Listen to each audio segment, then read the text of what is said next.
د دې باره کې زه تاسو ته لږ تفصیل واضح کړم. زه پهله تاسو سره خپل تعارف وکړم. زما نوم رازق دی، زه جنرال منیجر یم د CSR. دا OGDCL یو کمپنی ده. تاسو ته پته ده چې د OGDCL کار چې دی آی کیمپ لګول خو نه دی، د هغې کار چې دی د تیل او ګیس لټول او هغه پیدا کول دي. خو چونکې د یو شعبه ده د هغې چې هغه د خیر ښېګړې کارونه کوي، نو هغه پاکستان کې چې څومره خیر ښېګړې کارونه کمپني کوي نو هغې کارونو ته زه ګورم. هغه مونږ د خیر ښېګړې کارونه په هغه علاقو کې کوو چې کومو علاقو کې زمونږ فیلډونه دي. په صوبه سرحد کې یا KPK کې زمونږ کوهاټ کې، کرکو کې اور په لکی مروت کې زمونږ فیلډونه دي. نو دا کیمپونه 2017 نه مونږ هلته لګو. خو چونکې آفتاب خان تاسو ته پته ده چې هغه یو داسې شخصیت دی په پاکستان کې چې چېرته هم څوک نوم والي نو هغې ته څوک هم دا نه وایي نو نه انکار کولی شي.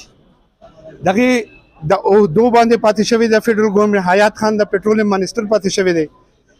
نو هغې خپل شخصیت داسې دی چې هغې چې کله ټلیفون وکړو ما ته چې یاره کیمپ دلته کې یو لګول دي، تاسو ما ته پته لګېدلی چې تاسو کیمپونه لګوئ، د خیر ښېګړې نور کارونه هم کوئ. نو د کمپنۍ چې څومره مشران وو هغوی ټولو چا هم داسې نه ووایي چې هلته کې په چرسده کې خو زموږ فیلډ نشته یا دا نشته. چې څنګه د آفتاب خان نوم مې واورېدو نو هغوی ټولو ووایي چې دا کیمپ ورته ولګوه. نو اوس دا کیمپ مونږ ټول ملک کې چې څومره کیمپونه لګوو هغه 3 ورځې دپاره دي.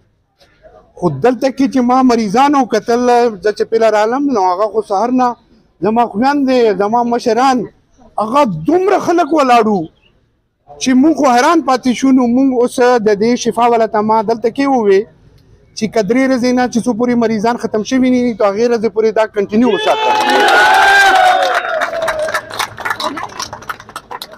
ما خو خان صاحب نه تپوس کړی و هلته دلته کې چې کوم RHC کې علاج نه کېږي نو پېښور ته وړلو دپاره یا بل ځای ته وړلو دپاره مونږ سره ایمبولینس یا د مریضانو مطلب دی چې هغه مونږ سره نشته دی دلته کې، یا که ایمبولینس دی هغه ډسټرکټ هیډکواټر هسپتال کې. نو انشاءالله آفتاب خان چې دی هغې ته ما انویټیشن ورکړی دی، هغه به زمونږ افیس ته هم راځي او مونږ سره به یو کپ چای هم څکي. مونږ یو ایمبولینس به هم هغې ورځ باندې ورکوو. هغه به دلته کې تاسو ایمبولینس او د دې هیلث ډپارټمنټ چې دی هغه به د هغې لوک افټر چې دی هغې O&M اپریشن اینډ مینټننس موږ ورته وایو، هغه به د هیلث ډپارټمنټ کوي، هغه به انشاءالله کوو.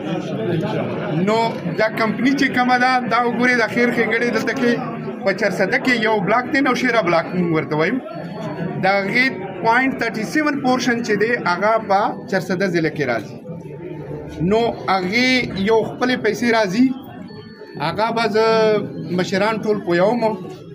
هغې پیسې لا اکاونټ دلته چرسدې ډپټي کمشنر سره لا نه دی کولاو شوی چې هغه زر کولاو شي چې هغې فنډ هم مونږ ټرانسفر کړو.